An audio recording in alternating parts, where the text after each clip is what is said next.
तो end of an era क्या होता है? एक स्टोरी लाइन जो 4 या 5 साल से चल रही है उसके बाद उसका एंड हो जाए। ऐसा एक बार पहले भी हुआ था जब अंडरटेकर की राइवलरी चल रही थी शॉन माइकल्स के साथ, जहां पे उनके सीरीज में 2 मैचेस हुए थे रेसलमेनिया में हर साल, और उन मैचेस में अंडरटेकर ने शॉन माइकल्स को बुरे तरीके से हरा दिया था और उनका करियर भी वहां पे खत्म हो गया था। लेकिन कुछ टाइम बाद शॉन माइकल्स के दोस्त आते हैं ट्रिपल एच और उनको भी अंडरटेकर हरा देते हैं, और वो कहलाया जाता है एंड ऑफ एन एरा, यानी कि जो 4 या 5 साल की सीरीज चल रही थी मैचेस की वो खत्म हो गई, एक स्टोरी लाइन, एक राइवलरी खत्म हो गई, तो उसको कहते हैं एंड ऑफ एन एरा। अब ये वाली सिचुएशन दोबारा आ सकती है भाई रेसलमेनिया में, क्योंकि आपको पता है कोडी रोड्स और रोमन रेंस की भसड़ पिछले 2 सालों से चल रही है और उनकी हिस्ट्री अभी से नहीं काफी दशक पहले से है भाई। जिस तरीके से आप पॉल हेमन को बोलते हुए सुनते हो कुछ यहाँ पे कोडी रोड्स के बारे में, उनके फादर डस्टी रोड्स के बारे में, वो भाई रियल है और कोडी रोड्स में बहुत सारी चीजें बताते हैं। But Roman Reigns was the son he always wanted.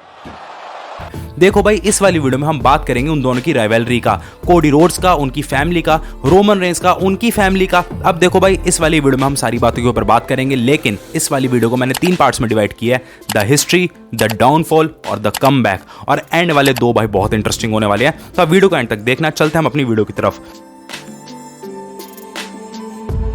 सबसे पहले बात करते हैं भाई कोडी रोड्स के फादर डस्टी रोड्स का।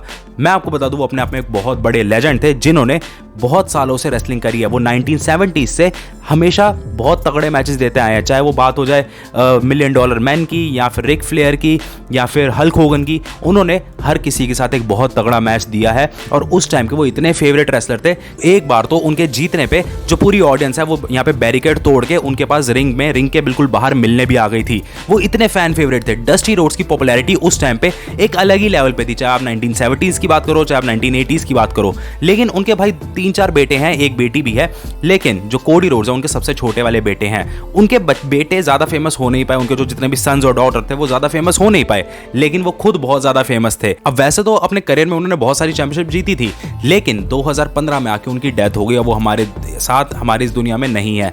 यही बात कोडी रोड्स भी बताते हैं किस तरीके से उन्होंने एक बार चैंपियनशिप मैच लड़ा था और उस टाइम पे किसी टेक्निकल एरर की वजह से उनको जो चैंपियनशिप मैच है उसको बीच में छोड़ के आना पड़ गया था, वो उस चैंपियनशिप को जीत नहीं पाए थे। तो उस चीज का रिग्रेट अभी कोडी रोड्स के मन में भी है, उस टाइम डस्टी रोड्स के मन में भी था। तो इसीलिए कोडी रोड्स ने वो बात कही थी कि मैं किस तरीके से रोमन रेंस को हराऊंगा और वो जो चैंपियनशिप है वो मैं अपनी फैमिली लेगेसी में ऐड कर दूंगा कि कोडी रोड्स ने वो वाली चैंपियनशिप को जीता था इस फलाने इवेंट में, यानी कि वो रेसलमेनिया 40 की बात कर रहे थे। प्लस भाई रोमन रेंस और रॉक की भी बहुत तगड़ी हिस्ट्री रही है।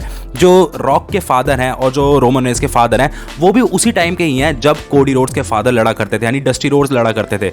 यानी कि ये बहुत तगड़ी यहाँ पे फैमिली राइवलरी है और भाई दोनों की भसड़ अब रेसलमेनिया 40 में होने वाली है। तो दोनों ये चाहेंगे कि मैं अपनी फैमिली लेगेसी को मेंटेन कर सकूं। डस्टी रोड्स के बड़े बेटे डस्टिन रोड्स कभी भी ज्यादा फेमस हो नहीं पाया WWE में। उनका जो कैरेक्टर था गोल्ड डस्ट वाला वो भी ज्यादा फेमस हो नहीं पाया। जब कोडी रोड्स की एंट्री होती है तो वो लेगेसी नाम की टीम में थे, लेकिन वो भी ज्यादा फेमस नहीं हो पाए, जिस वजह से उनके जो फादर थे डस्टी रोड्स उनको भी पिसना पड़ा, क्योंकि उनको स्टोरी लाइन्स ही ऐसी मिलती थी जहां पे कभी वो लेगेसी से पिट रहे हैं, जहां पे कभी उनको जो है रिस्पेक्ट नहीं मिल रही है। उनकी स्टेफनी मैकमैन से भी कुछ भसड़ हो गई थी, जहां पे उन्होंने एक बार सीधा यहाँ पे जो स्क्रिप्ट है उसकी भाई ऐसी तैसी कर दी थी और सीधा स्टेफनी मैकमैन के मुंह पे हाथ रख दिया था, जिसको उन्होंने एकदम से साइड हटा दिया था। तो जी हाँ, उनकी भसड़ वहां पे भी होने लग गई थी और उसके बाद जो कोडी रोड्स और डस्टिन रोड्स थे उनके जो कैरेक्टर थे वो बिल्कुल खराब कर दिए गए। जहां पे जो डस्टिन रोड्स है वो कोई गोल्ड डस्ट का कैरेक्टर निभा रहे हैं जो कि काफी सालों से चल रहा है, और उसके बाद कोडी रोड्स को एक स्टार डस्ट वाला कैरेक्टर दे दिया गया, जिसके बारे में वो आज भी बुराई करते हैं। उन्होंने रिटर्न भी WWE में तभी किया था जब उन्होंने कहा था कि भाई ये वाले कैरेक्टर के ऊपर कभी बात मेरी होनी नहीं चाहिए, उस वाले कैरेक्टर को एकदम इरेज कर दो हिस्ट्री से। तो जी हाँ, अपने करियर में वो इतने खराब चल रहे थे उस टाइम पे कि उनको वैसे कैरेक्टर भी करने पड़े थे जिसके बारे में वो आज तक भी रिग्रेट करते हैं। डस्टी रोड्स गुजर गए और उसके कुछ सालों बाद यानी एक आध साल बाद जो कोडी रोड्स से उनका कैरेक्टर भी खत्म कर दिया गया और उनको वहां से जो है फायर कर दिया गया, यानी कि वो WWE में नहीं रह सकते थे। लेकिन उसके बाद जो हुआ वो एक एक्चुअल में हिस्ट्री बन गई भाई। वो एक्चुअल में एक बहुत तगड़ी चीज बनी, जहां पे वो एक नई कंपनी में गए। जो कंपनी अभी शुरू ही हो रही थी वो थी AEW, जहां पे भाई पहले से क्रिस जेरिको भी थे और अब कोडी रोड्स भी आ चुके थे, जिन्होंने भाई उस कंपनी को इतना तगड़ा बना दिया कि भाई उनका कैरेक्टर फॉर्मेशन एक्चुअल में बहुत ज्यादा तगड़ा होने लगा। जहां पे कोडी रोड्स की राइवलरीज, फाइट्स और माइक स्किल्स और परफॉर्मेंस बहुत तगड़ी हो गई, और सेम चीज गोल्ड डस्ट के साथ भी हुई। और वो दोनों सुपरस्टार भाई इतने तगड़े बन गए कि उनकी पॉपुलैरिटी एक नेक्स्ट लेवल पे पहुंच चुकी थी।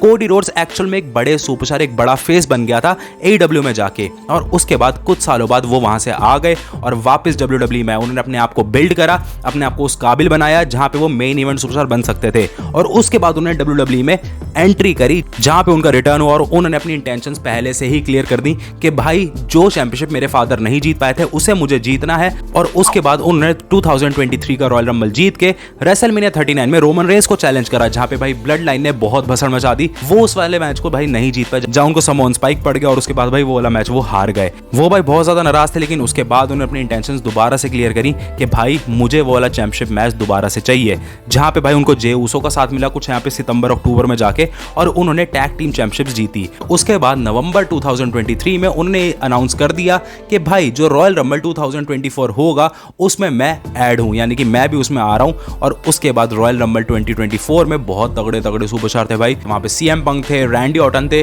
और भी अच्छे सुपरस्टार थे, लेकिन वहां पे कोडी रोड्स अगेन जीत गए भाई।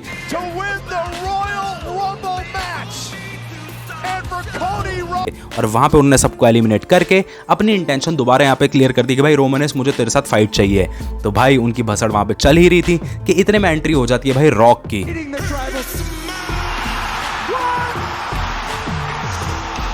और फिर रॉक आके बताते हैं कि उनका मैच होगा रोमन रेंस के साथ रेसलमेनिया 40 में, blood versus blood, brother versus brother का मैच। लेकिन उस टाइम पे कोडी रोड्स वहां पे आ जाते हैं और वो ये चीज साफ बोलते हैं भाई मैं एक्चुअल में डिजर्विंग चैलेंजर हूं, क्योंकि मैंने रॉयल रंबल जीता है, तुमने नहीं जीता। और वो वहां पे अपनी इंटेंशंस क्लियर कर देते हैं, जहाँ पे वो रोमन रेंस की फैमिली के बारे में बहुत कुछ बोलते हैं।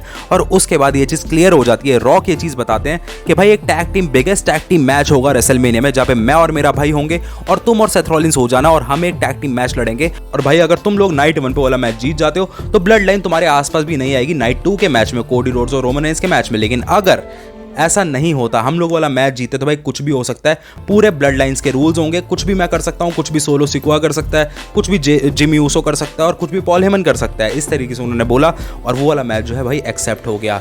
यानी कि अब नाइट 1 पे मैच होगा एक बहुत तगड़ा टैग टीम मैच, और नाइट 2 पे एक्चुअल में एक 1v1 मैच होगा। भाई जब कोडी रोड्स ऐसे बहुत कुछ बोल रहे थे फैमिली के बारे में, तो भाई रॉक ने उनको बजा भी दिया, जहाँ पे उनको बेल्ट से मारा उन्होंने, और वहाँ पे अपनी जो है पूरी डोमिनेंस दिखाई है। और किस तरीके से वो हील का जो कैरेक्टर है वो निभा रहे हैं, वो मुझे बहुत बढ़िया लग रहा है। और अब भाई दो भाई हैं सामने, जो है कोडी रोड्स है, उनके साथ सेथ रॉलिंस है। और मुझे ऐसा पता नहीं क्यों लग रहा है भाई रेसलमेनिया ये वाला इस बार का भाई कुछ अलग एपिक होने वाला है, जहाँ पे हमें तगड़े रिटर्न्स दिखेंगे। कोडी रोड्स का सपोर्ट करने भी अगर गोल्ड डस्ट की एंट्री हो गई, भाई रिटर्न हो गया डस्टिन रोड्स के कैरेक्टर का, भाई मैं बावला हो जाऊंगा भाई सच में। एक्चुअल में ये वाला रेसलमेनिया बहुत बढ़िया होगा, और ये एंड ऑफ द एरा होगा, यानी कि स्टोरी लाइन यहाँ पे खत्म हो जाएगी। मुझे ऐसा लग रहा है कोडी रोड्स यहाँ पे जीत जाएंगे, और 4 साल का रेन रोमन रेंस का एंड हो जाएगा। आपका इस बारे में क्या ओपिनियन होगा? मैंने आपको पूरी राइवलरी एक्सप्लेन कर दी। अगर आपको ऐसी राइवलरीज और जाननी है तो आप मेरी राइवलरी एक्सप्लेन वाली प्लेलिस्ट में जा सकते हो, उसमें बहुत सारी चीज़ें मैंने आपको बताई हुई हैं। तो भाई लोग हम मिलेंगे कल किसी और नई वीडियो के साथ, तब तक के लिए अपना ध्यान रखो और बाय बाय।